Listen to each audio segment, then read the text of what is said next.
Welcome back to our YouTube channel Manobhava saint Thomas college Thrissur. ഞാൻ ഡെസ്ലിൻ. ഞാൻ ഗംഗ. ഞങ്ങൾ saint Thomas college Thrissur psychology department second year PG students ആണ്. So Ganga, എന്താണ് ഇന്നത്തെ നമ്മുടെ ടോപ്പിക് ഓഫ് ഡിസ്കഷൻ? ഞാൻ ആലോചിക്കുന്നത് അഡിക്ഷനെ കുറിച്ച് സംസാരിച്ചാലോ എന്നാണ്. ഇപ്പോഴത്തെ കാലഘട്ടത്തിലാണെങ്കിൽ വളരെ പ്രോമിനന്റ് ഇഷ്യൂ ആണ് അഡിക്ഷൻ. ഡെസ്ലിന്റെ അഡിക്ഷനെ കുറിച്ച് എന്തൊക്കെ അറിയാം? ഒരിക്കൽ അഡിക്ഷൻ വന്നാൽ അത് മാറ്റിയെടുക്കാൻ പറ്റുമോ? മാറ്റിയെടുക്കാനൊക്കെ പറ്റും, പക്ഷെ അതിനു മുൻപ് എത്ര ടൈപ്പ് ഓഫ് അഡിക്ഷൻസ് ഉണ്ടെന്ന് ഗംഗയ്ക്ക് അറിയോ? കുറച്ച് ടൈപ്സ് ഓഫ് അഡിക്ഷനെ കുറിച്ച് ഞാൻ വായിച്ചിട്ടുണ്ട്. പിന്നെ സൈക്കോളജി ഇന്റേൺഷിപ്പിന്റെ ഭാഗമായിട്ട് ഹോസ്പിറ്റൽസിൽ പോയപ്പോൾ അവിടെ കുറച്ച് കേസസ് ഞാൻ കണ്ടിട്ടുണ്ടായിരുന്നു. ഈ food addiction, drug addiction, alcohol addiction, mobile addiction, internet addiction, പിന്നെ ഈ സോഷ്യൽ മീഡിയ അഡിക്ഷൻ. ഇപ്പോഴത്തെ യങ്സ്റ്റേഴ്സിന്റെ ഇടയിൽ ഏറ്റവും പ്രോമിനന്റ് ആയിട്ട് നിൽക്കുന്ന ഇഷ്യൂ ആണ് ഈ സോഷ്യൽ മീഡിയ അഡിക്ഷൻ.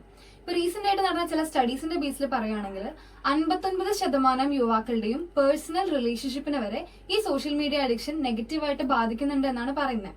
അതിൽ നല്ലൊരു ശതമാനം ആൾക്കാരും ഒരു ദിവസം 3 മണിക്കൂറിലധികം സോഷ്യൽ മീഡിയ യൂസ് ചെയ്യുന്നവരാണ്. അത് കൂടാതെയുള്ള ഇന്റർനെറ്റ് യൂസേജ് വേറെയും. ടെസ്റ്റും പറഞ്ഞത് ശരിയാണ്. ഈ കാലഘട്ടത്തിൽ സോഷ്യൽ മീഡിയ ന്യൂസ് അറിയാനായിട്ടുള്ള ഒരു സോഴ്സായി മാറിക്കഴിഞ്ഞു. ഈ വാട്സാപ്പ്, യൂട്യൂബ്, ഇൻസ്റ്റാഗ്രാം വഴിയാണ് ഇപ്പോഴത്തെ പുതുതലമുറ ന്യൂസസും വാർത്തകളും എല്ലാം അറിയുന്നത്. സോഷ്യൽ മീഡിയക്ക് ഒരുപാട് നല്ല വശങ്ങളുണ്ട്, പക്ഷെ അതിനുവേണ്ടി അത് ഉപയോഗിക്കുന്നവരുടെ എണ്ണം വളരെ കുറവാണെന്ന് മാത്രം. ഇപ്പം സ്വന്തം കഴിവുകൾ ഉപയോഗിച്ച് മറ്റുള്ളവരെ എന്റർടൈൻ ചെയ്യുന്നവര്, അല്ലെങ്കിൽ ഇൻഫർമേഷൻ ഷെയർ ചെയ്യുന്നവര്, സൊസൈറ്റിക്ക് നല്ല മെസ്സേജസ് കൊടുക്കുന്നവർ, അങ്ങനെ ഒരുപാട് പേരുണ്ട്. ഡെസ്ലിൻ പറയുന്നത് ശരിയാണ്. പക്ഷെ എപ്പോഴാണ് നമ്മൾ സോഷ്യൽ മീഡിയക്ക് അഡിക്റ്റഡ് ആവുന്നത്? ആ ഒരു പോയിന്റ് എങ്ങനെ തിരിച്ചറിയാൻ പറ്റും? ഞാനൊരു 5 കാര്യങ്ങൾ പറയാം. അതിൽ മിനിമം ഒരു 3 എണ്ണം നിങ്ങളുടെ ലൈഫിൽ ശരിയാണെന്നുണ്ടെങ്കിൽ അതിനർത്ഥം നിങ്ങൾ സോഷ്യൽ മീഡിയ അഡിക്ഷന്റെ ഒരു പാതയിലായിരിക്കാം എന്നുള്ളതാണ്.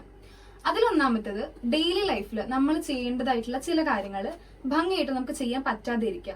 ഇപ്പൊ സ്റ്റുഡൻസിന്റെ കേസിൽ പറയുകയാണെങ്കിൽ അസൈൻമെന്റ്സ് കറക്റ്റ് ടൈമിൽ സബ്മിറ്റ് ചെയ്യാൻ പറ്റാതിരിക്കുക, അല്ലെങ്കിൽ നമുക്ക് എന്തെങ്കിലും റെസ്പോൺസിബിലിറ്റീസ് ഉണ്ടെങ്കിൽ അത് കൃത്യമായിട്ട് ചെയ്യാൻ പറ്റാതിരിക്കുക. രണ്ടാമത്തേത്, നമ്മുടെ വീട്ടുകാരോ അല്ലെങ്കിൽ നമ്മുടെ ഫ്രണ്ട്സോ ആരെങ്കിലും കൂടെ നമ്മുടെ അടുത്ത് നിനക്ക് ഈയിടെയായിട്ട് സോഷ്യൽ മീഡിയ യൂസേജ് കുറച്ച് കൂടുന്നുണ്ട് എന്ന് നമ്മളെടുത്ത് ഇടയ്ക്കിടയ്ക്ക് പറയുക. അതൊരു ഇമ്പോർട്ടന്റ് ആയിട്ടുള്ള ഇൻഡിക്കേറ്റർ ആണ്. മൂന്നാമത്തേത്, ഗിൽറ്റി ഫീലിംഗ്. ഗിൽറ്റി ഫീലിംഗ് എന്ന് പറയുമ്പം നമ്മൾ ഒരുപാട് നേരം സോഷ്യൽ മീഡിയ യൂസ് ചെയ്തതിനു ശേഷം നമുക്ക് തന്നെ ഒരു ഫീലിംഗ് തോന്നുകയാണ്, ഞാൻ എന്റെ ഇമ്പോർട്ടന്റ് ആയിട്ടുള്ള ഒരു ടൈം ഞാൻ ചുമ്മാ വേസ്റ്റ് ചെയ്ത് കളഞ്ഞു എന്ന് ഇടയ്ക്കിടയ്ക്ക് ഒരു ഗിൽറ്റി ഫീലിംഗ് ഉണ്ടാവുക. രണ്ടാമത്തേത്, സോഷ്യൽ മീഡിയ നമ്മൾ കൺട്രോൾ ചെയ്യണമെന്ന് സ്വയം തീരുമാനിച്ചിട്ടും അതിന് പറ്റാണ്ട് വീണ്ടും ആ കൺട്രോളില്ലാത്തൊരവസ്ഥയിലേക്ക് തിരിച്ചു പോവുക. ആൻഡ് അഞ്ചാമത്തേത്, സോഷ്യൽ മീഡിയ ഉപയോഗിക്കാൻ പറ്റാതിരിക്കുന്ന സമയത്ത് ഭയങ്കരമായിട്ടുള്ള ദേഷ്യം, ഫ്രസ്ട്രേഷൻ, ഇറിറ്റേഷൻ, റെസ്റ്റ്ലെസ്നെസ് അതൊക്കെ കാണിക്കുന്നത്. അപ്പോൾ ഈ പറഞ്ഞവയിൽ ഭൂരിഭാഗം ശരിയാണെങ്കിൽ അതിന്റെ അർത്ഥം അഡിക്ഷൻ ഉണ്ടെന്നാണോ? ഇത് ചില വസ്തുതകൾ മാത്രമാണ്. ഇതിൽ ഭൂരിഭാഗം നിങ്ങളുടെ ലൈഫിൽ ഉണ്ടെങ്കിൽ അത് സോഷ്യൽ മീഡിയ അഡിക്ഷൻ ഉണ്ടായേക്കാം എന്നുള്ളതിന്റെ ഒരു ഇൻഡിക്കേറ്റേഴ്സ് ആണ്. അപ്പം ഇതൊക്കെ ഈ ഒരു സിറ്റുവേഷനിലൂടെ കടന്നു പോവാണെന്നുണ്ടെങ്കിൽ എന്തുകൊണ്ടും ഒരു സൈക്കോളജിസ്റ്റിന്റെ സഹായം തേടുന്നത് നല്ലതായിരിക്കും. ഓക്കെ, വ്യക്തിപരമായിട്ട് ഒരാൾക്ക് സോഷ്യൽ മീഡിയ യൂസേജ് എങ്ങനെ കൺട്രോൾ ചെയ്യാൻ പറ്റും? സോഷ്യൽ മീഡിയ അഡിക്റ്റഡ് ആയിട്ടുള്ള ഒരാൾക്ക് അത് സ്വന്തമായിട്ട് കൺട്രോൾ ചെയ്യാൻ എന്ന് പറയുന്നത് ബുദ്ധിമുട്ടായിരിക്കും. അതിന്റെ തീവ്രതയ്ക്കനുസരിച്ച് ഇപ്പം ഒരു ദിവസം 5 മിനിറ്റ് പോലും സോഷ്യൽ മീഡിയ ഇല്ലാതെ ഇരിക്കാൻ പറ്റില്ല എന്ന അത്രമാത്രം സിവിയർ കണ്ടീഷൻ ആണെങ്കിൽ തീർച്ചയായിട്ടും ഒരു സൈക്കോളജിസ്റ്റിന്റെ സഹായം കൂടിയേ തീരൂ. ഇപ്പോ അഡിക്ഷനിലേക്ക് പോയിക്കൊണ്ടിരിക്കുന്ന ഒരാളാണെങ്കിൽ ആൾ എന്തെല്ലാം കരുതലെടുക്കണം? ആദ്യം നമുക്ക് വേണ്ടത് ഒരു അവയർനെസ് ആണ്. നമ്മൾ എത്ര ടൈം ഈ സോഷ്യൽ മീഡിയ യൂസ് ചെയ്യുന്നുണ്ട് എന്നത് നമ്മൾ തന്നെ അവെയർ ആയിട്ടിരിക്കുക. അതിപ്പോൾ ഒരു ദിവസം അല്ലെങ്കിൽ ഒരാഴ്ച എത്ര സമയം നമ്മൾ വാട്സപ്പ് യൂസ് ചെയ്തു, എത്ര സമയം ഇൻസ്റ്റഗ്രാം യൂസ് ചെയ്തു എന്നൊക്കെ അറിയാൻ നമുക്ക് ഫോണിൽ തന്നെ ഇപ്പൊ അതിനുള്ള സംവിധാനങ്ങളുണ്ട്. സോ അത് നോക്കി അതിനനുസരിച്ച് നമ്മൾ ടൈം സെറ്റ് ചെയ്യാം. ഈ ടൈം എങ്ങനെ സെറ്റ് ചെയ്യണം? ടൈം സെറ്റ് ചെയ്യുമ്പോൾ ശ്രദ്ധിക്കേണ്ട കാര്യം, ഇപ്പോൾ ഒരു ദിവസം 3 മണിക്കൂറൊക്കെ സോഷ്യൽ മീഡിയ യൂസ് ചെയ്യുന്ന ഒരാളാണെന്നുണ്ടെങ്കിൽ അത് ഒറ്റയടിക്ക് 1 മണിക്കൂർ ആക്കാന്ന് പറയുന്നത് ബുദ്ധിമുട്ടായിരിക്കും.